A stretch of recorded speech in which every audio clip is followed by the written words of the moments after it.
नमस्कार, कैसे हैं सब? पानीग्राहीज के एक नए ब्लॉग में आप सबका स्वागत है। तो आज मैं मुग़ल बादशाह अकबर, महान अकबर के जो बेटे जहांगीर, उनकी एक अच्छी किस्से सुनाने जा रही हूँ। कहानी बहुत छोटी है पर बहुत इंटरेस्टिंग है। तो एक समय की बात है, जहांगीर की सबसे प्रिय पत्नी जो थे, उनका नाम था नूरजहान।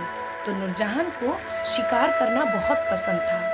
तो उन्होंने एक दिन क्या किए, उनकी सारी जो सैनिक वगैरह जो भी थे, सहेलियों सबको लेके वो नदी और जंगल की ओर चले गए शिकार करने। तो उन्होंने शिकार करने जब गए तो कुछ समय बाद उनको नदी के पानी में कुछ ऐसा लगा कि शायद हिरन छुपा हुआ है और पानी पी रहा है। तो ऐसा आवाज़ उनको सुनाई दिया। तो उन्होंने तीर चलाई और चलाने के बाद उन्होंने सोचा हिरन ज़रूर मर गया होगा। फिर जब सारे उनके सैनिक थे तो जाके वहाँ देखे कि एक धोबी वहाँ पे कपड़े धो रहा था और उसकी आवाज़ उनको हिरन की पानी पीने की आवाज़ की जैसा लग रहा था और धोबी की वहीं पे ही अंत हो गया था, मर गया था। तो नूरजहान ने सैनिकों को आदेश दिए कि उस धोबी जो मरा हुआ था उसकी बॉडी को, जो लाश होता है, उसकी शव को उसके घर तक पहुँचा दिया जाए। तो सैनिकों ने उसकी जो शव था उसको उसके घर पहुंचा दिया। तो उसके घर में उसके पत्नी के सिवा और कोई नहीं थे। तो उसकी पत्नी सारे संवाद पूछा कि ऐसे कैसे हो गया, मेरे पति तो कपड़े धोने गए थे नदी, तो उनकी ऐसे कैसे हो गया। तो सैनिकों ने सारी कहानी बताई।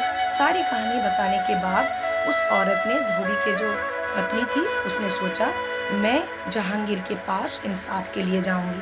और एक बात बताना मैं शुरू में बोलना चाहिए था पर मैं भूल गई थी। जहांगीर इतने महान थे, वो अपने जो राज्य में जितने भी नगरवासी रहते थे, नगर में जितने नगरवासी रहते थे, सबको वो न्याय देते थे। और न्याय देने के लिए उन्होंने अपने अंदर, राजमहल के अंदर एक बड़ी सी घंटी लगाए थे और उसकी जो रस्सी, चेन, आयरन की चेन थी और वो जो उनका जो महल, राजमहल लाल किला में गेट के पास लगा हुआ, चेन गेट के पास लगा हुआ था।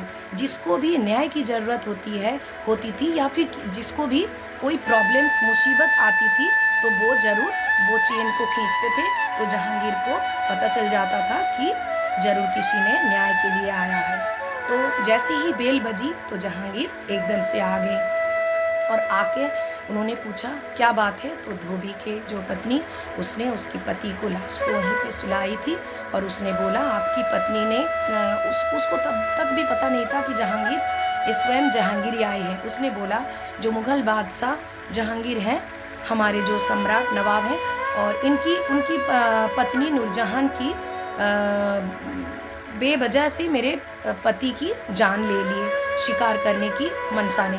तो जहांगीर ये बात सुन के बहुत दुखी हो गए और उन्होंने सोचा इस औरत को ज़रूर इंसाफ देना चाहिए। तो उन्होंने उनकी सेनापति को बुलाए और बोले कि तलवार लेके आओ। तो सेनापति भी घबरा गया, लेकिन सम्राट का आदेश है, उसको तो वो करना ही पड़ेगा। फिर वो तलवार लेके आया। फिर जहांगीर ने क्या किया, उस तलवार को धोबी को दिए और बोले मैं ही जहांगीर हूँ, मैं उस नूरजहान की पति हूँ। तो जिन्होंने आपने पति को आपसे छीना है, आपका पूरा हक बनता है कि उस औरत की भी पति को आप अपने हाथ से छीन सकते हो। तलवार उठाओ और मुझे प्रहार करो, मार दो मुझे। तो उस औरत ने सोची कि मेरी पति का जान तो जा चुका है, लेकिन हमारे नगर के लिए ऐसा सम्राट, ऐसा शासक का रहना बहुत ज़रूरी है। उसने सोचा नहीं, मैं ऐसा कभी भी नहीं कर पाऊंगी। फिर उसने कहा कि रहने दीजिए, जो हो गया सो हो गया, आपकी जैसा सम्राट को मैं गंवाना नहीं चाहती हूँ। धन्यवाद।